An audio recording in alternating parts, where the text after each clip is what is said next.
Bonjour à tous. Bonjour, je suis ravie de vous retrouver aujourd'hui sur une nouvelle vidéo. J'espère que, comme d'habitude, vous allez bien.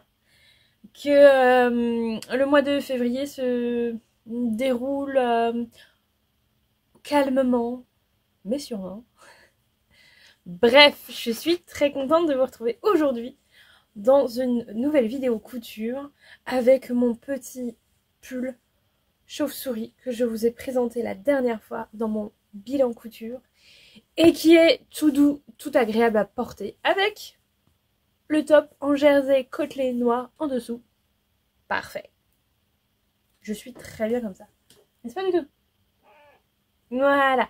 Doudou est ravie de vous retrouver aujourd'hui dans une nouvelle couture. Vidéo couture? Mettons les mots dans l'ordre.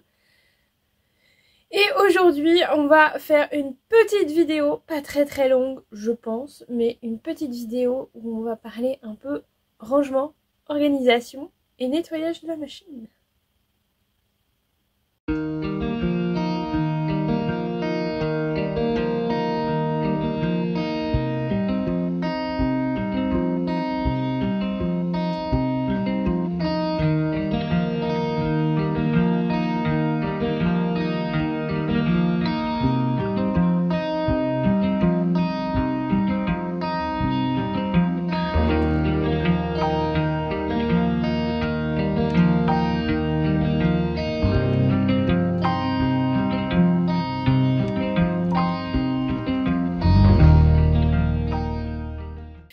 Donc aujourd'hui, je vous propose une petite vidéo rangement, organisation et nettoyage de la machine. On m'avait demandé notamment de montrer comment je nettoyais ma machine.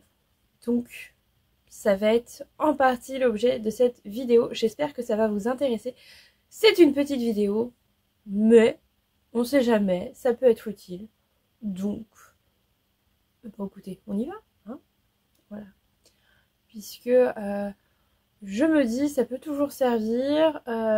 Je ne prétends pas avoir la science infuse là-dessus. Je ne prétends pas faire les choses strictement correctement. J'espère en tout cas. Et je me base sur les conseils de mon réparateur de machine qui a révisé ma machine, qui révise les machines de l'association où je travaille. Voilà, donc je pense qu'il a un petit peu de crédibilité là-dessus, donc on va l'écouter. Bref. Donc moi, depuis, on va dire, 2-3 ans, vraiment. En fait, depuis que j'ai cette machine, la Pfaff Ambition 620, je fais vraiment attention au nettoyage de ma machine et encore plus ces derniers temps, puisque de toute façon je coupe beaucoup, je coupe presque tous les jours, donc forcément elle réclame un petit peu plus d'entretien. Il y en a un qui est crevé là. Ça t'ennuie ce que je raconte? Ah bon. Donc elle réclame un petit peu plus d'entretien, donc j'essaye d'agir en conséquence. Bref. Donc pour moi, il s'agit de nettoyer notamment l'emplacement de la canette et autour, c'est-à-dire là où vraiment on a accès, où on peut démonter un petit peu. Donc ça, je vous filmerai cette étape-là. De garder propre autour de la machine. Voilà, si je n'utilise pas la machine parce que je pars en vacances, je m'absente un week-end, tout ça, je lui remets la coque sur elle pour que il n'y ait pas de la poussière qui s'accumule dessus. Voilà. C'est vraiment, à mon sens, des choses basiques et de bon sens. Il n'y a rien d'extraordinaire dans ce que je vais vous dire, je pense. Mais sait-on jamais. Le gros truc qu'il ne faut pas faire quand on nettoie sa machine, et je ne le faisais pas, et on me l'a confirmé qu'il ne fallait pas le faire. Donc on ne souffle pas sur sa machine pour pousser les poussières, puisque sinon les poussières vont aller un petit peu plus loin dans la machine et c'est ce qu'on essaye d'éviter au maximum. Donc voilà. Aspirer, oui. Souffler, non. Voilà pour ça. Donc une machine a priori qui est bien entretenue, c'est-à-dire que vous allez nettoyer régulièrement, le mieux étant toujours de nettoyer après chaque projet terminé finalement. Mais on ne fait pas tout ça, hein, bien sûr, soyons honnêtes. Donc le mieux c'est vraiment le plus souvent possible, surtout si vous cousez des choses comme du polaire ou de l'éponge, des choses comme ça qui vraiment en laissent partout. De toute façon, si vous en avez plein partout sur vous, il y en a plein partout dans la machine aussi, donc il faut nettoyer quoi. Mais voilà. Donc ça c'est l'entretien que vous pouvez faire sur la machine, que je vais vous montrer en image. Donc pour nettoyer ma machine, j'ai besoin du petit pinceau et du tournevis. Oui, ceci est un tournevis. Donc, alors, je l'allume pour avoir de la lumière, mais sachant que si la mienne, ma machine, si le pied est relevé comme là, elle ne peut pas coudre même si j'appuie par accident sur la pédale.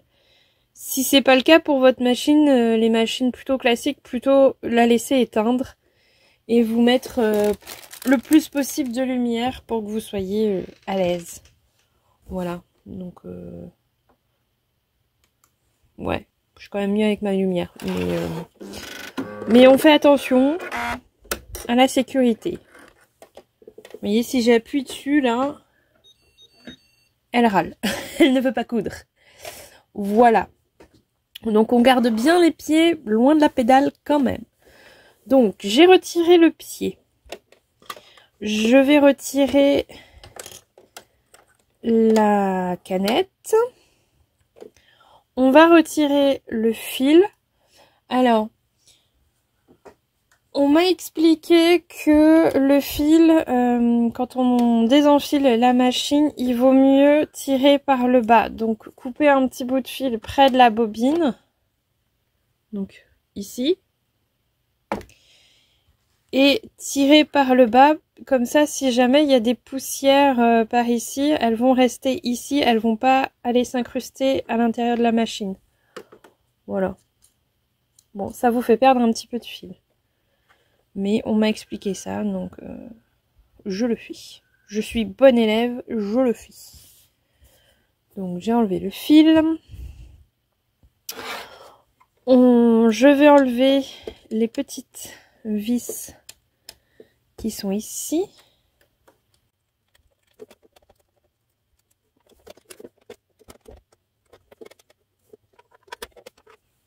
Ensuite, je vais retirer la plaque. Voilà. Déjà, on peut nettoyer un petit peu la plaque si jamais il y a un peu de poussière. Voilà. Bon, là, elle n'est pas très sale, ma machine, donc ça va parce que je la nettoie vraiment plus régulièrement.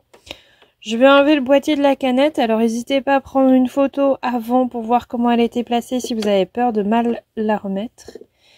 Pareil, un petit coup derrière, mais elle n'est pas très sale non plus.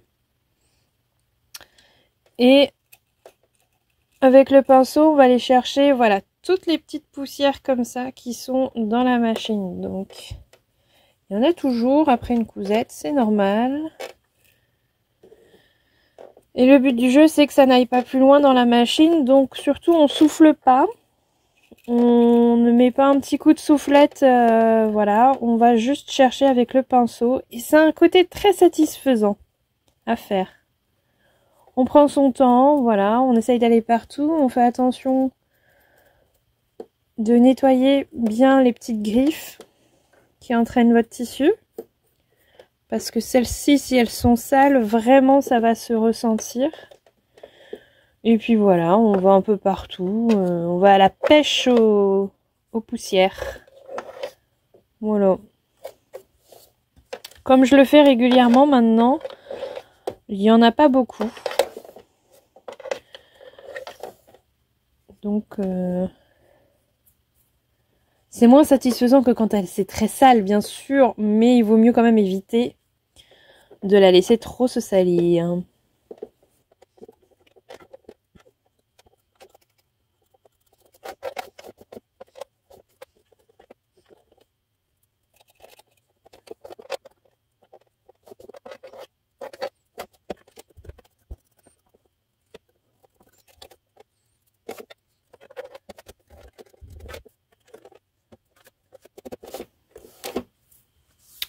Donc une fois qu'on a fini, eh ben, il suffit de tout remettre à sa place.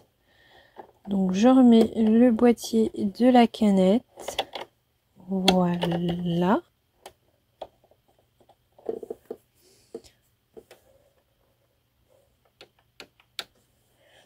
Je remets la petite plaque en fer. Voilà. Et on remet les vis.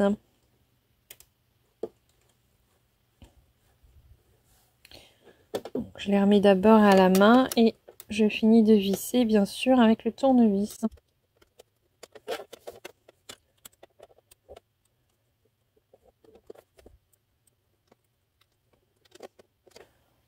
Voilà.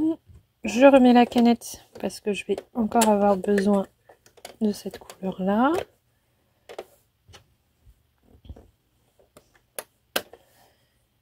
Et le pied. Voilà. Ce qu'on peut faire aussi, des fois il y a des petits fils qui sont bloqués ou des petites pouloutes, donc passer une carte souple, hein, pas une carte de crédit, une carte plutôt souple. Voilà, pour vérifier qu'il n'y ait pas de petits fils bloqués dans les engrenages. Voilà.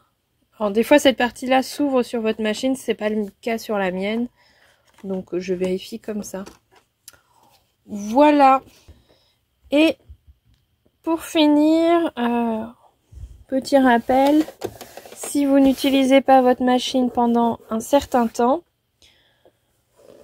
on lui met un petit tissu et on descend le pied. Voilà. Pour éviter que les griffes ne s'abîment, tout simplement. Et voilà. Tout ce petit monde est prêt à continuer à coudre. Et sinon, pour en revenir à l'entretien de la machine par un professionnel, le mien conseille, donc mon réparateur, conseille une révision tous les 2 ans à peu près, environ, si vous entretenez bien votre machine au quotidien. Pourquoi? Parce que à l'intérieur de votre machine, donc il y a de l'huile, bien sûr. Vous pouvez huiler votre machine vous-même aussi. Là, je vous laisse aller regarder dans votre livret d'instructions de machine. Mais autour de tous les mécanismes, des engrenages, tout ça, il y a de la graisse que mettent les professionnels. Et donc j'ai eu l'occasion de voir ce que ça donnait quand ça vieillit, et c'est pas beau. Donc au bout d'un moment, cette graisse-là, vous savez, se fige et devient très très dur. Peut coincer les engrenages, voilà, dans certains cas ça peut même casser des pièces, donc ça serait quand même dommage. Ça peut fêler les cames, donc c'est aussi un peu un peu dommage. Les cames pardon, les cames en gros c'est ce qui vous permet de changer les points. Enfin, c'est compliqué à expliquer et je ne suis pas une spécialiste du tout. Je viens d'apprendre ce genre de choses, donc je ne prétends pas faire un cours là-dessus. On est d'accord? Donc, ça serait dommage d'abîmer l'intérieur de votre machine à cause de ça. Donc, lors d'une révision, je vais vous mettre quelques photos parce que voilà, j'ai pris des photos à l'association quand mon réparateur est passé. Donc en révision, normalement on ouvre la machine au-dessus, en dessous, Et le professionnel ou la professionnelle va enlever toute cette graisse usagée. Alors des fois ça peut prendre du temps sur des vieilles machines, hein, parce qu'elle peut être très très dure cette graisse, donc ça peut prendre beaucoup de temps. Donc il va tout enlever et remettre de la graisse propre. Mais si on remet par-dessus la graisse qui est usagée, évidemment la graisse propre va tout de suite s'abîmer, s'altérer et vous serez obligé de remettre en révision votre machine très rapidement, ce qui est un peu dommage, vu le prix d'une révision. Voilà. Alors notamment, si vous, j'ai vu ça, si vous avez certaines machines, quand elles sont âgées, j'ai une cliente qui a eu ça, quand elle voulait baisser son pied, le pied descendait tout doucement, voilà, comme s'il était retenu par quelque chose, et ça c'est une histoire de graisse aussi, donc c'est embêtant. C'est très très embêtant, et là, c'est un signal pour vous dire révision de machine. Bref. Je ne gagne pas ma vie là-dedans, encore une fois, c'est juste des conseils, c'est juste que moi, j'en ai déduit ce qu'on m'a expliqué. Vous faites ce que vous voulez de cette info. Bref.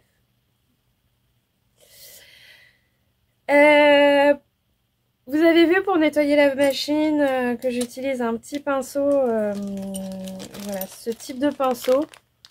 Donc vous pouvez racheter des kits si vous n'avez plus votre petit pinceau, vous pouvez racheter des kits avec petit pinceau, petit tournevis, tout ça. Ceux-là sont vraiment bien parce qu'ils sont électrostatiques, donc c'est hyper pratique. Et vous en avez aussi comme ça. Vous pouvez acheter... ça coûte vraiment pas grand-chose, quoi. Ou un pinceau à maquillage, mais je pense que c'est un peu moins efficace. Mais bon.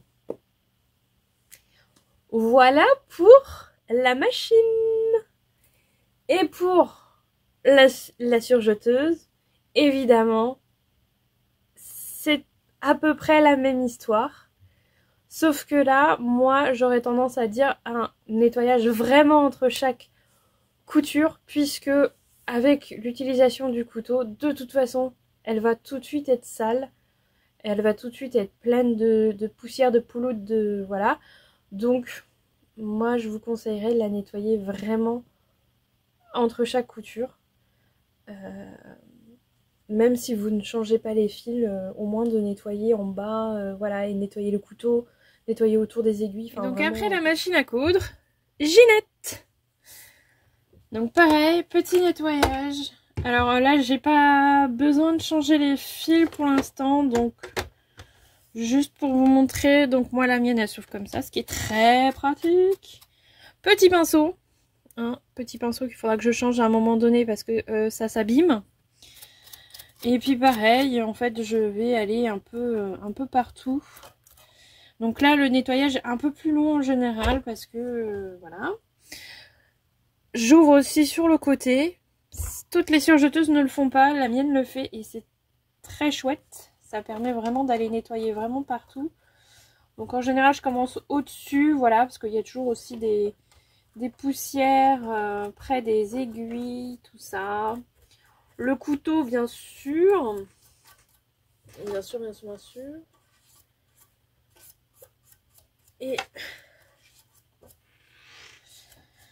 Et après, bah écoutez, faut passer partout, hein. Faut passer partout, faut enlever les petits bouts de tissu qui ont été coupés. Donc des fois j'utilise la pince Bruxelles pour aller chercher les petites moumoutes récalcitrantes qui ne veulent pas venir. Et puis voilà, donc même quand je change pas les fils, vous voyez, entre deux coutures, je passe un petit coup quand même parce que sur la surjeteuse ça va très très vite. Ça s'encrasse très très rapidement. Voilà. Bon là je vais pas être hyper pointilleuse puisqu'elle part en réparation, en révision cette semaine. Voilà. Donc on va avoir une remplaçante dans quelques jours. J'ai la chance de pouvoir avoir une autre surjeteuse en attendant. Donc je ne vais pas être privée. Et Ginette va se refaire une beauté. Voilà, ça va lui faire beaucoup de bien. Je l'ai jamais fait réviser encore, mais ça va lui faire du bien. Voilà. Donc là, il faut vraiment essayer d'aller partout avec le pinceau. Et pareil sur le côté, enlever le plus de poussière.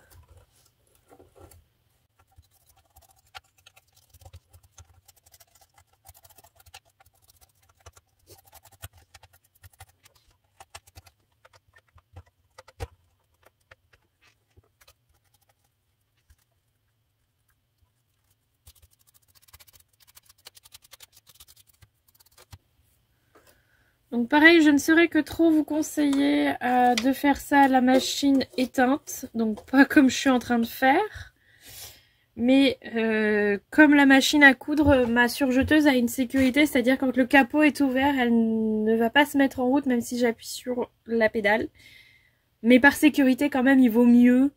Hein, on est d'accord. La garder éteinte pendant qu'on fait ça. Voilà, donc là ça a été rapide.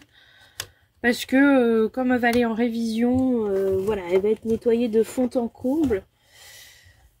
Mais par principe, voilà, je la nettoie quand même très très souvent. Il y a encore des pelotes. Voilà. J'ai plus d'aiguilles. D'habitude j'ai des aiguilles. Là. Bref. Ça c'était pour la petite partie nettoyage de machine. Dites-moi si vous avez des questions ou des interrogations ou des commentaires ou voilà. Normalement, j'ai pas dit de bêtises, j'ai dit que des choses de bon sens. Nettoyez votre machine régulièrement et une petite révision toutes les 2 ans environ pour tout remettre à plat. Il y a Popo qui vient nous dire bonjour. Celui-là est beaucoup plus lourd. Hein? Mon Popo. Voilà, nous avons la visite de Popo aujourd'hui. C'est pas souvent qu'il vient nous voir en vidéo. Mon chat. C'est peut-être l'heure du goûter, c'est pour ça. Enfin bon, un chat n'est pas censé goûter, hein, nous sommes d'accord. Oui. Oui. Je vais avoir des poils blancs partout. Ça va être génial. Ça va être génial. Tu viens là? Là. Voilà, merci. Et voilà. Oh, mon pull est entièrement couvert de poils. Vous n'allez pas trop voir, mais il y a des poils blancs absolument partout. Bref. On va pouvoir passer à la deuxième partie de cette vidéo. Alors, je vais parler maintenant, enfin, on va partir maintenant sur un petit rangement. C'était dans mes objectifs de 2025 de ranger mon atelier après chaque cousette. Et j'ai un peu de mal à tenir cet engagement. J'ai beaucoup de bazar, j'ai beaucoup de choses, j'ai beaucoup trop de tissus, on le sait, Donc, et là, j'ai sorti des choses de mon armoire, des vêtements cousus main pour faire quelques reprises. Donc, il y en a un peu partout. Donc, j'ai dit que je rangeais régulièrement mon bureau, mon atelier. Et donc, c'est ce qu'on va faire aujourd'hui et je vais vous montrer comment je m'organise un peu, même si c'est pas... J'ai pas encore trouvé le truc idéal. On a un projet avec mon mari d'un atelier, ça serait génial, mais pour l'instant, c'est pas du tout à l'ordre du jour. Donc, on va essayer de ranger un petit peu ici. Voilà. Cet atelier qui est aussi le royaume des chats. Et c'est l'heure de la toilette. Ils sont tous les deux en train de se laver. Est-ce qu'il y en a un qui est là aussi? Hein? Donc c'est parti, on va ranger un petit peu tout ça. Je vais vous montrer comment je continue de m'organiser. Et puis je vais surtout sortir, je pense préparer... je vous recadre un petit peu. Je vais surtout préparer là les prochaines cousettes pour les 15 prochains jours puisque c'est les vacances. Donc je n'ai pas de cours à donner à l'association, donc ça me libère une journée. Même si j'y vais quand même jeudi pour... bon bref. Mais je vais essayer d'avancer dans le CAP et dans mes coupons de tissu qui traînent. Donc c'est parti, un peu de rangement. Donc voilà mon petit bazar. Donc, comme vous voyez, j'ai un peu de rangement à faire. Mais bon, alors là, ma poubelle de chute, elle est pleine, il faut que je la vide. Mais voilà, donc là, je vais m'atteler à ranger un petit peu ce petit foutraque. C'est pareil, il y a mes affaires un peu par terre aussi. On avait dit qu'on ne mettait plus rien par terre. Allez, j'y vais.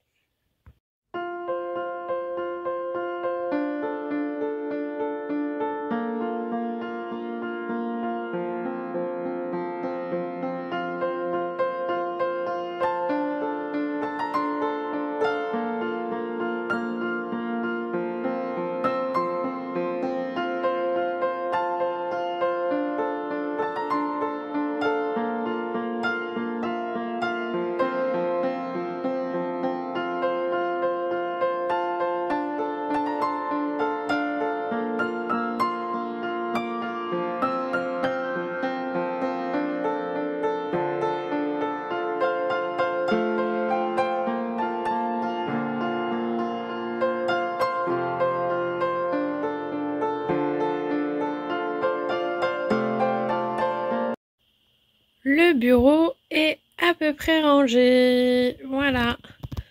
Je me suis laissé ici les petites affaires que j'utilise en ce moment. Voilà, les patrons que j'utilise. Là, j'ai tout bien rangé. Mon petit bordel de crayons, de pinces, de machin, mes ciseaux, tout est là. Mes carnets. Vous allez voir que j'ai un problème avec les carnets, mais bon, ça je vous l'ai déjà dit. Donc ça, c'est mes to-do list de la semaine que je me mets à chaque fois. Donc comme j'en ai un nouveau là depuis la semaine dernière, il faut que je lui fasse une petite couverture en tissu, n'est-ce pas? J'aime bien les recouvrir. Ça fait utiliser les chutes de tissu. Et ensuite, j'ai deux nouveaux carnets. Je vais vous montrer ça. Je vais poser le téléphone, ça sera plus simple. Voilà. Alors, deux nouveaux carnets. Celui-ci... Alors bon, là c'est un essai, mais ça c'est pas représentatif du tout, mais j'ai décidé de noter les tissus, les mouvements dans mon stock de tissus. Donc ce qui est rentré, ce qui est sorti. Bon en fait j'ai pas tout noté pour janvier, j'ai juste fait un essai et j'ai commencé février. Donc il y a eu quelques entrées de tissu, il faut que je vous montre ça d'ailleurs. Je vous montrerai dans une prochaine vidéo, je pense. Et ce que j'ai sorti pour l'instant au mois de février avec le métrage. Et est-ce qu'il reste des chutes ou pas? Donc voilà, est-ce que ce carnet va tenir le choc? Est-ce que je vais continuer à l'utiliser? Je ne sais pas, on verra, c'est un essai. Mais au moins, ça va me donner une petite idée des mouvements du tissu dans le mois. Et un nouveau carnet. Là, plus vraiment carnet de couture. J'ai du mal à trouver un carnet de couture qui me convienne. Donc, je fais moi-même mes carnets. Alors, c'est pas flamboyant, hein. Mais voilà, donc ça, c'est ce que je suis en train de coudre en ce moment. Et donc je prends des notes sur ce que je fais pour bien me rappeler après. Donc là vraiment je viens de le commencer celui-ci. Je m'amuse à faire des petits dessins aussi qui sont pas très jolis mais c'est pas grave, moi ça me va. Donc voilà, et je note au crayon de papier ce qu'il faut que je fasse. Voilà, bref, donc deux nouveaux carnets et mes carnets sont toujours ici à côté de mes écrans d'ordinateur. Voilà pour ça, on va passer, attention, on va passer à cette partie-là. Donc, bah écoutez, là je vais pas changer grand chose. Là il y a plein de bazar. Il y a des cahiers, machin, mais j'utilise à peu près tout. Donc je vais pas trop y toucher. J'ai 2-3 beaux carnets qui sont pas utilisés mais que je ne sais pas où ranger ailleurs. Donc voilà. Bref, donc ça pour l'instant ça va rester ici. Mon casque qui va rester ici aussi. Et j'ai des petites choses comme ça à ranger. C'est des petits pinceaux pour nettoyer la machine. Là, pareil, un petit kit que j'ai racheté pour... c'est pour le travail en fait, pas forcément pour la maison. De l'élastique qui va aller dans la boîte à élastique. 2 boutons qui me restent. Donc ça va aller dans mon stock de boutons. Qui est assez conséquent. Un petit coussin avec des aiguilles près de la machine. Il y en a partout. Et on va continuer par ici. Et on va s'attaquer au petit bazar qui est par là, là. Du petit bazar un peu partout.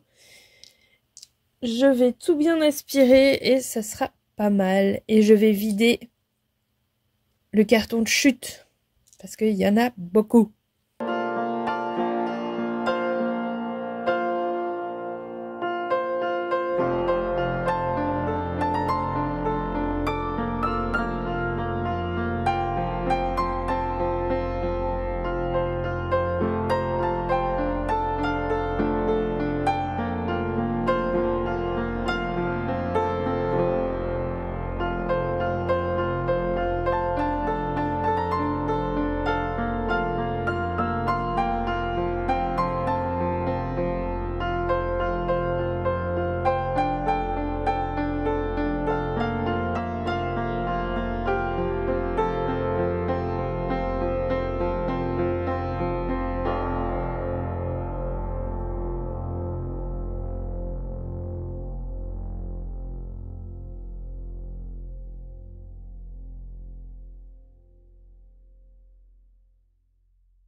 Et voilà, mon petit rangement est terminé.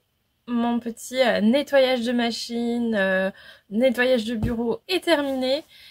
J'ai même pris le temps de recouvrir mon petit carnet, vous voyez.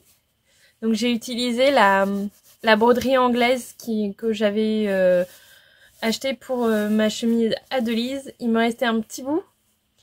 Et ben voilà. Bon, c'est un carnet noir du coup, mais à l'intérieur il est très coloré. Donc voilà. Je n'ai plus qu'à me remettre à la couture, préparer mes prochaines cousettes, notamment dans ce carnet. Je vais noter et voilà, on va pouvoir avancer. Donc c'est très cool. Je suis contente, j'aime bien faire ça de temps en temps. Ça m'a pas pris trop de temps parce que je suis un peu plus disciplinée qu'avant, même si j'ai encore un petit peu de bazar par terre, mais pas grand chose en vrai, et ça va vite. Là, je vais m'organiser pour les prochaines coutures et du coup, ça va vite se ranger tout ça. Donc, je suis plutôt contente. J'espère que cette petite courte vidéo vous aura plu. Je vais m'arrêter là pour aujourd'hui. Vraiment, j'ai accès rangement bureau et nettoyage machine parce qu'on me l'a demandé. Donc ça fait une petite vidéo, mais j'espère qu'elle vous aura été peut-être utile, je ne sais pas. En attendant, je vais prendre mon carnet. Peut-être que je vais recouvrir... peut-être pas celui-là parce que je l'aime bien comme ça, mais celui-là, je vais peut-être le recouvrir aussi. Ça permet d'utiliser les chutes de tissu et en plus là, j'ai mis une petite étiquette dessus pour égayer un petit peu parce que c'est vrai que on est quand même sur de la broderie anglaise noire, même si c'est joli la broderie anglaise, un petit truc en plus, ça peut être sympa. Voilà. Donc on se retrouve très bientôt. Je vous remercie beaucoup d'avoir regardé cette vidéo jusqu'au bout. Dites-moi si vous aussi vous arrivez à vous discipliner sur le rangement de votre bureau et si vous êtes minutieuse ou pas sur le nettoyage de la machine. Je sais que c'est pas le plus chouette moment, mais c'est hyper important. Voilà, pour que votre machine se sente bien. Donc dites-moi si vous êtes aussi discipliné ou pas du tout, ou c'est un truc où vous êtes obligé de vous faire violence pour nettoyer la machine. Bref.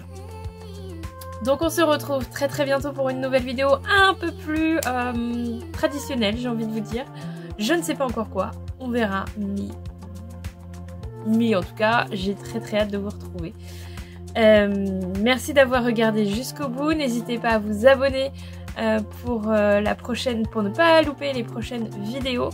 Si vous avez d'autres choses que vous voulez savoir, voir ou des questions, n'importe, n'hésitez pas. Les commentaires sont là pour ça et je répondrai ou alors je ferai une vidéo dédiée. On verra selon vos envies. Voilà. Eh bien, il est temps de se quitter. On se retrouve très bientôt, c'est promis. En attendant, je vous souhaite de beaux moments créatifs. Amusez-vous bien. Cousez, tricotez, crochetez, faites du macramé, que sais-je, du coloriage. Et profitez, en tout cas. Et ben, comme d'habitude, prenez soin de vous. Ciao